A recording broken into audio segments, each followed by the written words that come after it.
Hindi TGT PGT के हम लोग बातें कर रहे हैं।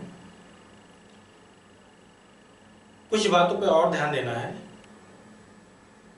अगर हमारा चयन टीजीटी के लिए हुआ है या टीजीटी के लिए अगर हम परीक्षा पास किए हैं तो आप समझ सकते हैं, अगर आपने टीजीटी परीक्षा पास किया है और आपका साक्षात्कार है तो आप कौन कौन से क्लासों को पढ़ाने के लिए आप शिक्षक चयन होगा आपका। तो 9th और 10th कक्षा 9 और 10 की क्लास के लिए विशेष तौर पे आपका टीजीटी चयन होता है, लेकिन उन निचली कक्षाओं में भी पढ़ाने के लिए आपकी क्लास लगाए जा सकते हैं। अगर आपका प्रवक्ता में के लिए परीक्षा पास किए हैं और आपका साक्षात्कार है तो देखा जाए मुख्य रूप से कक्षा 11 और 12 के लिए ही आप योग्य हैं पढ़ाने के लिए। लेकिन कभी कभी टीजीटी में लोग होने के बावजूद भी 11, 12 और 9, 10 की क्लासों को विद्यालयों में पढ़ाते हैं। क्योंकि हम लोग साक्षात्कार में इतने बड़े लेवल पे पढ़ने लगते हैं और छोटी चीज़ों पर ध्यान ही नहीं रहता है। अगर आपका टीजीटी का इंटरव्यू है तो ध्यान देना, कम से कम कक्षा 9 और 10 की किताबों को तो आपको पढ़ना ही है। वहां से प्रश्न पूछने लगे एक्सपर्ट। जिस तरह से हम लोग तैयारी में लगे हुए हैं टीजीटी पीजीटी के इंटरव्यू के लिए, वैसे जो आपके विषय विशेषज्ञ आते हैं एक्सपर्ट, वो भी पढ़ के आते हैं, वो भी तैयारी करके आते हैं कि मैं जिस भर्ती का इंटरव्यू है उनका लेवल क्या है, उस अनुसार वो लोग भी जो है तैयारी करके आते हैं। टीजीटी का है तो वो भी छोटी कक्षाओं की किताबों को एक बार देख के आते हैं, क्योंकि कभी कभी बहुत हाई लेवल पे नहीं जाते हैं। कभी कभी ऐसे सवाल पूछने लगते हैं, आप लोग हिंदी साहित्य के इतिहास पढ़े प्रमाणित किताबों के, वो छोटी कक्षाओं से पूछने लगते हैं। तो कभी आप जब उसको देखे नहीं रहेंगे या सुने नहीं रहेंगे या पढ़े नहीं रहेंगे तो आप वहां से समझे नहीं आएगा कहां से पूछा जा रहा है। तो ध्यान देंगे, जितने टीजीटी का जिनका इंटरव्यू है कक्षा 9, 10, 11, 12 की 4 कक्षाओं की किताबों का जरूर 1-2 बार आप अध्ययन कर लेंगे। और उसमें जो पंक्तियां हैं वो ज्यादा नहीं, बहुत विस्तार से आपके गद्य पद्य पूछने अंतर देखिए कक्षा 12 में बहुत अच्छे तरीके से समझाया गया है, या आप निचली कक्षाओं भी पा सकते हैं गद्य पद्य में अंतर। अब हम प्रश्नों पे आते हैं। जी कुछ पूर्व ऐसे क्लासें थी जिनके बारे में मैंने सदस्यों द्वारा जो प्रश्न पूछे जाते हैं बता चुके हैं। अगर आपसे ऐसे प्रश्न कोई एक्सपर्ट करें या विषय विशेषज्ञ, आप क्या पढ़ के आए हैं, आपने क्या पढ़ के आया है, ऐसी परिस्थितियों में आप क्या कर सकते हैं। मान लीजिए आप कहें कि हम पूरा पाठ्यक्रम पढ़ के आए हैं टीजीटी का। अब वो दूसरे अगर बगल में कोई एक्सपर्ट है उनको वो ऐसा प्रश्न आपसे पूछ लें कि अच्छा टीजीटी का पाठ्यक्रम होता क्या है, तो ऐसी स्थिति में आप जो है वो पाठ्यक्रम बताएंगे कि श्रीमान जी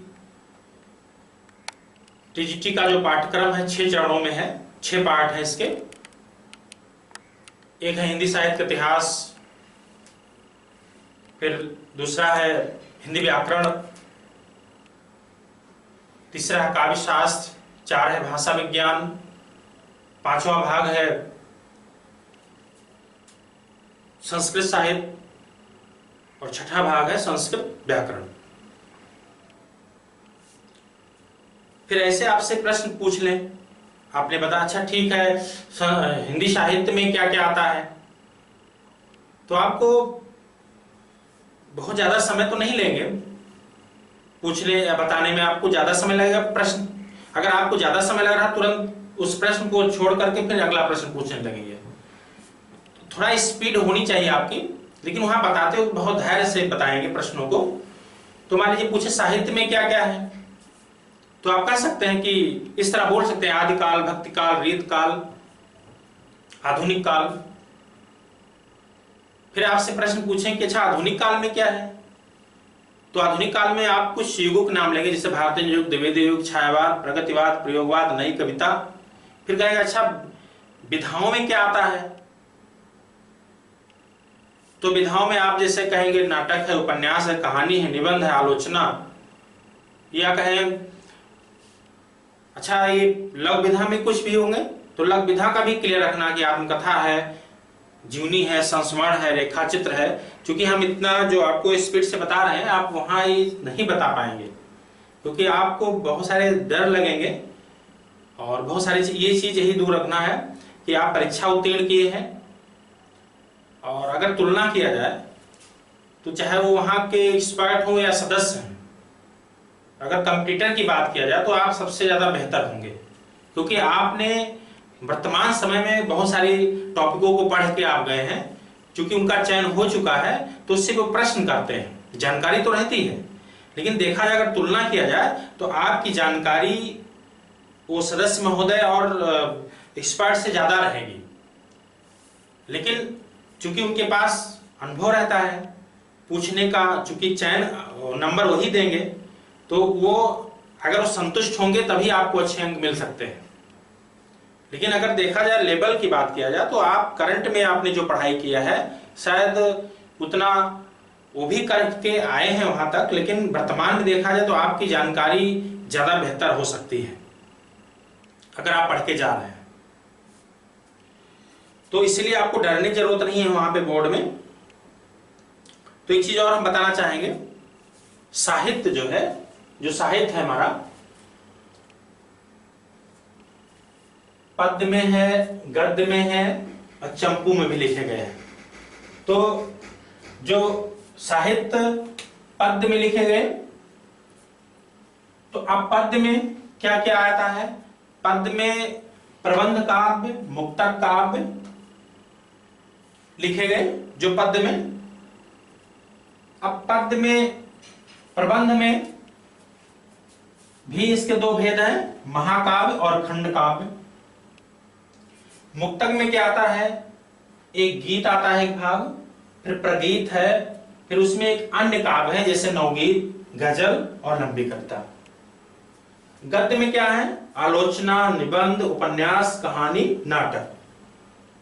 एक गद्य में ही जो एक लघु विधा है, जैसे विधाएं हैं जो, तो गद्य में कुछ लघु विधाएं हैं जैसे आत्मकथा है, जीवनी है, संस्मरण है, रेखाचित्र है, यात्रावृत्त है, रिपोर्टाज है, पत्र है। कुछ ऐसे भी साहित्य में गद्य पद्य मिश्रित रूप से लिखे गए जिसको चंपू काव्य कहा जाता है। तो गद्य पद्य साहित्य जो, तो पहले पद्य लिखा गया फिर गद्य लिखा गया, लेकिन कुछ गद्य पद्य को मिलाकर लिखे गए जिसको चंपू काव्य कहा जाता है। तो गद्य पद्य मिश्रित काव्य को चंपू काव्य कहा जाता है। आप ध्यान देना है, अगर गद्य पद्य ऐसे प्रश्न आए कि ये बताइए पद्य में क्या क्या आते हैं और गद्य में क्या आते हैं, तो पद्य में आप ये भी कह सकते हैं, पद्य में प्रबंध काव्य लिखे गए, मुक्तक काव्य लिखे गए, और जो है फिर कहेंगे अच्छा प्रबंध काव्य क्या है।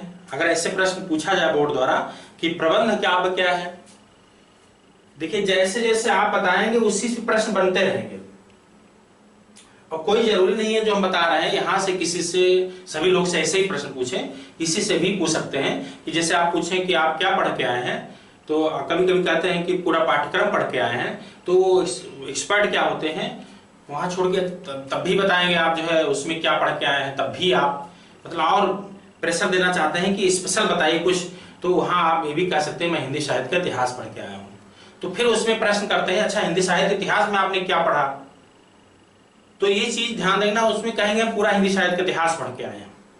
अब अगर ऐसे प्रश्न कर रहे हैं, कभी मैंने एक टॉपिक बताया कि छायावाद, प्रगतिवाद, प्रयोगवाद, या कहेंगे भक्तिकाल पढ़ के आए हैं, तो प्रश्न को कठिन कर सकते हैं, तो स्पेशल कठिन क्वेश्चन पूछ सकते हैं। तो उससे आपको अगर कठिन प्रश्न पूछ लिए और दिमाग नहीं काम किया वहां पे, तो आपके अंदर घबराहट आएगी और आगे फिर सरल प्रश्न करेंगे भी तो उसी दबाव में आप प्रश्न गलत भी कर सकते हैं। तो इसीलिए जब ऐसे प्रश्न पूछे जाए तो मान ली कभी ऐसे प्रश्न पूछ ले जाते हैं, ठीक है आप आचार्य रामचंद्र शुक्ल का विभाजन बता सकते हैं, तो आप शुक्ल के काल विभाजन बताएंगे। तो फिलहाल वो हम बाद में बताएंगे, हम आज साहित्य पे चर्चा कर रहे हैं। मान लीजिए वो कहें ऐसा है, जो पद लिखे गए हैं तो वो पद में क्या क्या आते हैं, तो कहे पद जो लिखे गए हैं प्रबंध काव्य में लिखे गए हैं, मुक्तक काव्य में भी लिखे गए हैं। तो कहे मुक्तक क्या होता है, तो इसको भी हम परिभाषित करेंगे, मुक्तक क्या है, प्रबंध क्या है, या प्रबंध काव्य के जो भेद है, महाकाव्य खंड काव्य। तो जो प्रबंध काव्य है यह ऐसी एक साहित्यिक रचना है जिसमें सभी जो पद एक कथा विचार भाव के माध्यम से एक दूसरे से संबंध रहते हैं। ध्यान देंगे, जो प्रबंध काव्य है एक ऐसी साहित्यिक रचना है जिसमें सभी पद एक कथा विचार या भाव के माध्यम से एक दूसरे से संबद्ध रहते हैं। इसमें आरंभ से अंत तक एक मूल भाव बना रहता है। ये चीज हम नोट भी कर दिए यहाँ पे, अगर जिनको नोट करना होगा, देखिए कितनों यहाँ पे मैंने लिख दिया, आपको समझा रहे हैं। जब आप वहां बोर्ड में जाएंगे, चयन बोर्ड में, तो आपको कुछ भले जाने रहेंगे लेकिन वहां दबाव में वो प्रश्न कोई जरूर लाइन टू लाइन आप बता पाए, लेकिन अगर ये सुने रहेंगे या नोट कर लेंगे आप, तो कुछ प्रबंध काव्य पूछने, प्रबंध काव्य क्या होता है, तो आप ऐसे कर सकते हैं जिसमें सभी पद एक कथा विचार भाव के माध्यम से एक दूसरे से संबद्ध रहते हैं, वो आरंभ से अंत तक एक मूल भाव बना रहता है, वही आपका प्रबंध काव्य है। तो ये प्रश्न पूछें क्या प्रबंध काव्य के भेद भी हो सकते हैं, तो आप कहेंगे सर प्रबंध काव्य या श्रीमान जी जो है श्रीमान प्रबंध काव्य के भेद किए गए हैं, तो कहेंगे एक महाकाव्य और नंबर 2 खंड काव्य। फिर एक्सपर्ट द्वारा प्रश्न पूछ सकते हैं तो महाकाव्य क्या होता है, महाकाव्य क्या है। तो जो महाकाव्य है, महाकाव्य का जो अर्थ होता है महान काव्य, महाकाव्य का अर्थ है महान काव्य, जिसमें आकार, कथानक, पात्र की शैली की दृश्य से महत्ता रहती है इसमें, अर्थात इसमें महापुरुषों का प्रेरणादायक चरित्र होता है, कहानी भी बड़ी होती है और उसका आकार भी बड़ा होता है। ध्यान देंगे महाकाव्य क्या है, तो आप कह सकते हैं महाकाव्य का अर्थ है महान काव्य, महाकाव्य का अर्थ है महान काव्य।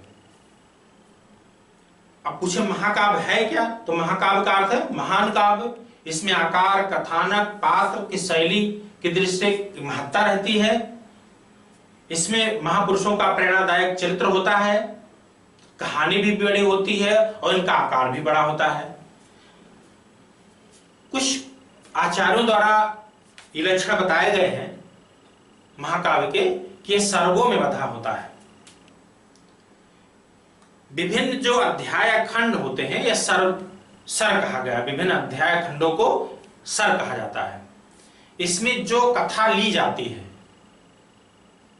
वह इतिहास प्रसिद्ध भी हो सकती है या प्राचीन कथा को कवि कल्पना में समावेश के साथ भी प्रस्तुत किया जा सकता है। इसमें किसी महान व्यक्ति या किसी महान व्यक्तियों का चरित्र प्रस्तुत किया जाता है।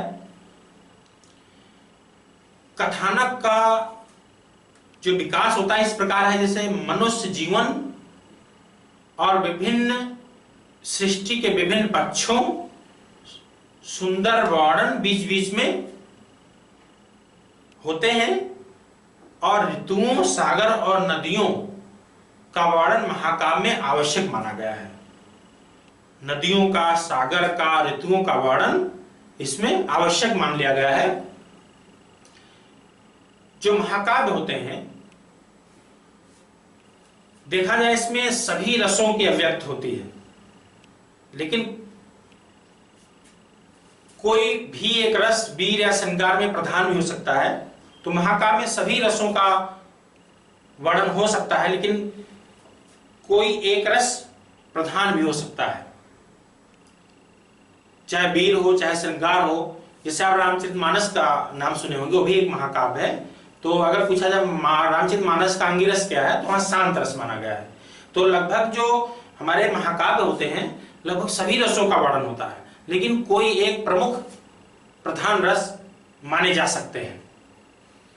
दूसरी बात, इसमें चारों पुरुषार्थों का वर्णन होता है, धर्म अर्थ काम मोक्ष। जो महाकाव्य होते हैं इसमें चारों पुरुषार्थों का वर्णन होता है, जिसमें धर्म है, अर्थ है, काम है, मोक्ष है, और इसमें भी कोई एक प्रधान हो सकता है। जो महापुरुषों का चरित्र होता है या उदार चरित्रों की प्रस्तुति इस महाकाव्य में रहनी चाहिए। फिलहाल विद्वानों द्वारा बहुत सारे लोग इसके भेद भी माने हैं। जैसे आचार्य रामचंद्र शुक्ल ने महाकाव्य के 4 तत्व मान लिए हैं, भेद नहीं, तत्व की बात कर रहे हैं। जैसे इतवृत्त यानी कथानक, नंबर 2 वस्तु व्यापार वर्णन, नंबर 3 भावों की जो है उत्तम व्यंजना, और नंबर 4 है संवाद योजना। तो जो चीजें मैंने महाकाव्य के बारे में बताया, अगर इसका 10-20% भी आप बोलेंगे, जैसे मान लीजिए आपसे पूछा जाए महाकाव्य क्या होता है, तो अगर वहां पे बोर्ड में कह दीजिए श्रीमान जी क्षमा चाहेंगे, मुझे ध्यान नहीं आ रहा है, या सर उनको ध्यान नहीं आ रहा है, अगर ऐसे प्रश्न आप बता रहे हैं तो कहें हमको ध्यान ही नहीं रहा महाकाव्य क्या है, प्रबंध का पूछ लिया जा क्या है।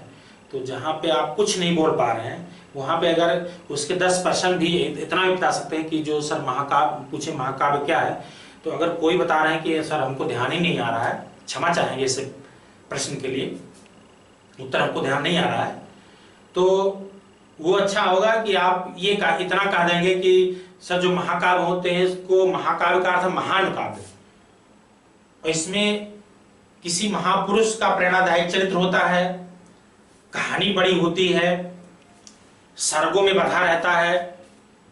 तो वहां प्रश्न पूछ सकते हैं, अच्छा कोई महाकाव्य का नाम बता सकते हैं? तो कुछ पुराने महाकाव्य, जैसे आपके पृथ्वीराज रासो है, तो कुछ महाकाव्यों में है, जैसे मान लीजिए यहाँ पे हम मिटा रहे हैं, जैसे मान लीजिए यहाँ कह दिया जाए, अच्छा कुछ महाकाव्यों के नाम बता सकते हैं, तो आप कहेंगे पृथ्वी राज रासो। तो ये पूछ सकते हैं, अच्छा पृथ्वीराज रासो ये किसका महाकाव्य है, किसने लिखा या किसकी रचना है? तो आप कह सकते हैं चंद बरदाई, चंद बरदाई। फिर आपसे प्रश्न पूछे, क्या साहित्य में हिंदी का प्रथम महाकाव्य किसको कहा गया है? तो हिंदी का प्रथम महाकाव्य पूछे तो पृथ्वीराज रासो है, और ये 69 समय सर्ग में बधा है, 69 सर्गों में है, 69। प्रश्न पूछा जाए क्या किसी विद्वान के अनुसार हिंदी का प्रथम महाकाव्य पूछा जाए तो किसको मानेंगे? तो कहेंगे आचार्य रामचंद्र शुक्ल के अनुसार हिंदी का प्रथम महाकाव्य पृथ्वीराज रासो है। और हिंदी का प्रथम महाकाव्य से पूछे तो आप कहेंगे हिंदी के प्रथम महाकाव्य आचार्य शुक्ल के अनुसार, वैसे भी पूछे तो चंद बरदाई है जो। फिर कहें और भी महाकाव्यों के नाम बता सकते हैं, तो आप कह सकते हैं पद्मावत। पद्मावत देखिए एक प्रबंध काव्य भी है, लेकिन इस पे प्रश्न को उलझा सकते हैं आपको कि आप इसको महाकाव्य कहेंगे कि प्रबंध काव्य कहेंगे। वैसे प्रबंधात्मक कृत है, लेकिन ऐसे प्रश्न अगर आपसे पूछा जाए, और आप जानते होंगे पद्मावत किसकी रचना है? जायसी की, मलिक मोहम्मद जायसी की। अगर ऐसे पूछा जाए क्या ऐसे महाकाव्य आप बता सकते हैं जो अवधी भाषा में हो, और अवधी भाषा में रचित पहला महाकाव्य, तो ऐसे प्रश्न पूछा जाए तो पद्मावत लगाएंगे। और जो रासो साहित्य के जो महाकाव्य पृथ्वीराज रासो है, इस पे थोड़ा भाषा को लेकर विवाद है, लेकिन अगर अवधी की बात करें तो आप पद्मावत, अवधी भाषा में रचित प्रथम महाकाव्य पद्मावत है जायसी का। यही प्रश्न करें कि जो अवधी भाषा को के सर्वश्रेष्ठ महाकाव्य है, तो आप रामचरितमानस कहेंगे। वहां प्रश्न फिर कर सकते हैं कि क्या रामचरितमानस में वो किसमें विभक्त है, तो कहेंगे रामचरितमानस के 7 कांड है, कांडों में है वो। तो कुछ कांडों में होते हैं, कुछ सर्गों में होते हैं और कुछ खंडों में होते हैं। तो पद्मावत 57 खंड है इसमें 57 खंड है पद्मावत में, 57 खंड।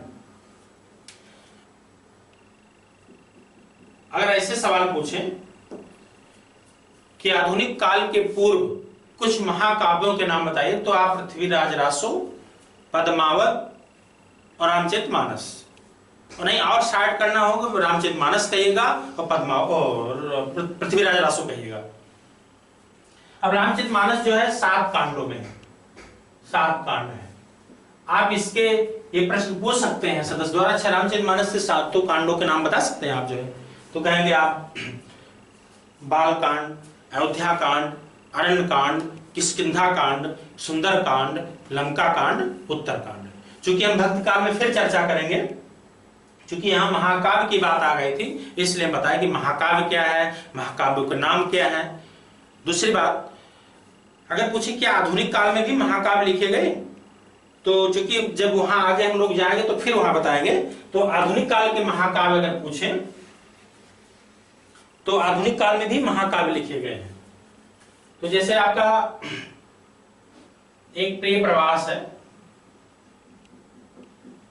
प्रिय प्रवास, तो ये प्रिय प्रवास महाकाव्य है और इसके जो रचनाकार हैं अयोध्या सिंह उपाध्याय हरिओध।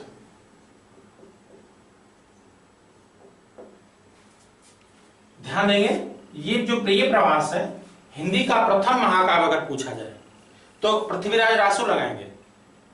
अगर ऐसे प्रश्न पूछा जाए खड़ी बोली हिंदी का पहला महाकाव्य तो प्रिय प्रवास। तो आपसे पूछा जाए कि आधुनिक काल में भी महाकाव्य है इस पद द्वारा, तो आप कहेंगे प्रिय प्रवास। तो प्रिय प्रवास पे अगर पूछें क्या इसको भी प्रथम करके कुछ कहा गया है, अगर इस पर ऐसा इशारा करें तो आप कह सकते हैं सर इसे खड़ी बोली हिंदी का पहला महाकाव्य कहा जाता है। और यहां भी अगर ऐसे पूछे कितने सर्ग हैं, तो यहां पे कहेंगे 17 सर्ग हैं, 17 सर्ग। अगर और विस्तार में पूछना चाहे इसमें किसका वर्णन है तो राधा कृष्ण का बता सकते हैं। इसी तरह इन्हीं हरिओध का ही एक वैदेही वनवास है, वैदेही वनवास, इसमें राम का वर्णन है, ये भी इन्हीं का महाकाव्य है हरिओध का। इसमें 18 सर्ग है, 18 सर्ग। फिर देखेंगे आपके साकेत एक महाकाव्य है, साकेत, ये मैथिलीशरण गुप्त का है, मैथिलीशरण गुप्त। तो आधुनिक काल में साकेत भी एक महाकाव्य है जिसे बता सकते हैं इसमें कितने सर्ग हैं, 12 सर्ग। इसमें भी आपको अगर थोड़ा सा इशारा करें अच्छा इसमें क्या वर्णन, तो कह सकते हैं कि जो सर इसका मार्मिक सर्ग है, 9वां सर्ग है, उर्मिला का वियोग वर्णन है। और इसमें भी मंगला प्रसाद पारितोषिक पुरस्कार मिल चुके हैं और प्रिय प्रवास भी मिल चुका है। और ये मैथिलीशरण गुप्त का ये भी महाकाव्य है। और इस तरह एक कामायनी है और बहुत ही चर्चित रचना है, ये छायावाद में जयशंकर प्रसाद की रचना है, ये भी महाकाव्य की कोट में आती है। तो ये जयशंकर प्रसाद, जयशंकर प्रसाद, इसमें 15 सर्ग है। ये चीज हम वहां फिर बताएंगे जब छायावाद पढ़ाएंगे इंटरव्यू की दृष्टि से। देखिए पाठ्यक्रम नहीं पढ़ा रहे हैं आपको, क्या पता कौन से लोग जो है उलझते चले जाएं और वो पूछते चले जाएं, तो आप इस तरह के पढ़े रहेंगे तो आप बताते जाएंगे। फिर हम क्रम से ही चलेंगे कि आपके साहित्य में जो गद्य पद्य विधा है उसमें आदिकाल जब हम पढ़ाएंगे तो आदिकाल पे जितने क्वेश्चन बन सकते हैं, भक्ति काल पे ध्यान देना है। सबसे ज्यादा आपको अध्ययन आदिकाल, भक्ति काल, रीतकाल और छायावाद, ठीक है, प्रगतिवाद, प्रयोगवाद तक ज्यादा अध्ययन करना है। और उपन्यासों में प्रेमचंद को विशेष ध्यान देना है, क्योंकि ज्यादा सवाल भक्ति काल, आदिकाल, रीतकाल और आधुनिक काल पे ही उठाते हैं, काव्य पे ज्यादा प्रश्न पूछे जाते हैं। इसका कारण है ज्यादा बहुत सारे एक्सपर्ट लोग जो आते हैं कहीं न कहीं किसी विश्वविद्यालय या डिग्री कॉलेज के प्रोफेसर होते हैं, वो कहीं कहीं काव्य पढ़ाते रहते हैं, तो उसी पे एक बहुत महत्वपूर्ण टॉपिक माने जाते हैं आदिकाल भक्तिकाल। भक्तिकाल में बहुत सारे क्वेश्चन बनते हैं। तो यहाँ पे मैंने महाकाव्य की चर्चा जो कर रहे थे, तो पूछे साहब कुछ महाकाव्यों का नाम बताइए। तो आप पृथ्वीराज रासो, रामचरितमानस, प्रिय प्रवास, वैदेही वनवास या साकेत, कामायनी, ये सब महाकाव्यों के नाम हैं। तो ध्यान देंगे, अगर एक्सपर्ट द्वारा ये सवाल ऐसे पूछे जाएं कि जो साहित्य होता है कैसे लिखा गया, तो बहुत सरल तरीके से बताने का प्रयास करेंगे। बहुत उलझे रटा रटाई चीज नहीं बोलेंगे कि सर साहित्य जो है पद्य में भी है, गद्य में भी है, और जो है चंपू में भी लिखे गए हैं। चंपू क्या है, तो आप कह सकते हैं कुछ ऐसे साहित्य जो है गद्य पद्य दोनों लिखे गए हैं, उसी को चंपू कहा गया है। तो पूछे कि अच्छा जो पद्य होता है वो किस में लिखा गया है, तो पद्य कह सकते हैं कि पद्य जो है प्रबंध में लिखे गए हैं, मुक्तक में लिखे गए हैं। तो अच्छा प्रबंध में क्या क्या आता है, आप कह सकते हैं महाकाव्य, खंडकाव्य। मुक्तक में फिर आपसे सवाल पूछे मुक्तक में क्या है, तो कहेंगे मुक्तक में, अब इसको भी हम परिभाषित करेंगे। आज चूंकि मैंने महाकाव्य विस्तार किया और प्रबंध काव्य, तो मुक्तक में भी गीत है, प्रगीत है, अन्य काव्यों में नवगीत, गजल और लंबी कविताएं आते हैं। तो फिर ऐसे प्रश्न पूछे खंड, अच्छा आपने बताया महाकाव्य क्या है, तो ऐसे खंड काव्य बताएंगे क्या है। तो मैं आज इतना ही आपको बताना चाहेंगे, क्योंकि अगले क्लास में फिर हम आगे चर्चा करेंगे इसी पे, कि मैंने आज महाकाव्य के बारे में चर्चा किया, और इस पे फिर आगे हम खंड काव्य के बारे में बताएंगे। अच्छा महाकाव्य खंड काव्य में अंतर क्या है, तो महाकाव्य है तो खंड काव्य क्या है, फिर मुक्तक क्या होता है। क्योंकि देखिए ये कोई प्रश्न पत्र तो है नहीं, हर साल अलग अलग एक्सपर्ट आते हैं, हर दिन नए नए एक्सपर्ट आपसे मिलेंगे। जैसे आपका आज इंटरव्यू है, तो आज जो आपसे क्वेश्चन पूछेंगे एक्सपर्ट द्वारा, विषय विशेषज्ञ जो आएंगे, वो दूसरे आप हमारे किसी मित्र का आपका इंटरव्यू है तो वो एक्सपर्ट नहीं रहेंगे, कोई नए एक्सपर्ट आपसे प्रश्न पूछेंगे। तो नए नए आते हैं, उनके तरीके अलग अलग क्वेश्चन पूछने के होंगे। ऐसा नहीं कि जो पिछले साल पूछेंगे ऐसे ही पूछेंगे, कोई जरूरी नहीं है। लेकिन ध्यान दीजिए पूछेंगे कहां से।